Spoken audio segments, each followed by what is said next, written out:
আসসালামু আলাইকুম। আজকে আমি নতুন একটি রেসিপি নিয়ে হাজির হলাম আপনাদের সামনে। দেখুন, আজকে আমি বাড়ির আঙিনার থেকে লতিগুলো উঠিয়ে নিয়ে এসেছি, সেগুলো আজকে রান্না করব, আপনাদের সাথে শেয়ার করব। সেগুলোকে আমি কুটে ধুয়ে ভালোভাবে পরিষ্কার করে নিয়েছি। এগুলো আমি কাঁঠালের বিচি দিয়ে রান্না করব, তাই কাঁঠালের বিচি আর লতিগুলো হালকা কিছুক্ষণ সিদ্ধ করে নিয়েছি, সেটা নামিয়ে নিয়েছি। অন্য একটি আমি পাতিলে অল্প কিছু পরিমাণ ডাল হাফ হাফ সিদ্ধ করে নিয়েছি এবং একটি কড়াইতে আমি প্রথমে তেল দিয়েছি। তেলটা গরম হয়ে গেলে সেখানে আমি কিছুটা রসুন ছেঁচে নিয়েছিলাম, সেগুলো দিয়ে কিছুক্ষণ ভেজে নিব।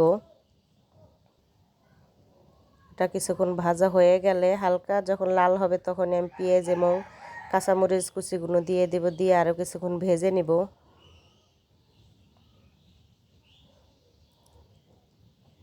তারপরে আমি এখানে লবণ এবং হলুদ গুঁড়ো মরিচের গুঁড়ো দিয়ে কিছুক্ষণ ভালোভাবে মশলাটা কষিয়ে নিব।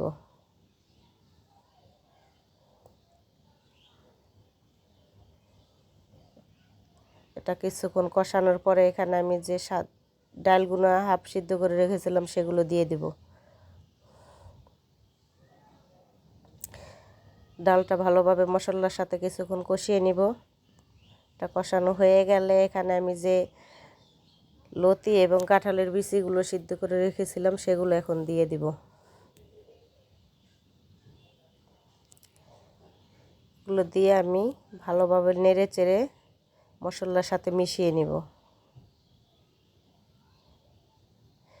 এবং কিছুক্ষণ কষিয়ে নিব।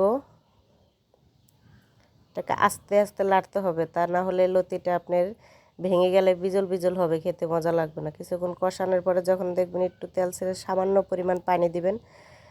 আমি সামান্য পরিমাণ পানি দিয়েছি, এখানে পানিটা দিয়ে আরও কিছুক্ষণ একটু করে আমি হালকা হালকা দমে কিছুক্ষণ রান্না করব। যখন দেখুন তেল উঠে এসেছে, রান্নাটা প্রায় শেষের দিকে, তখন আমি জিরা গুঁড়ো দিয়ে আরেকটু নেড়ে দিব, কারণ এটা বেশি নাড়াচাড়া করা যাবে না, শুধু চুলা একদম কমিয়ে বসিয়ে রাখতে হবে।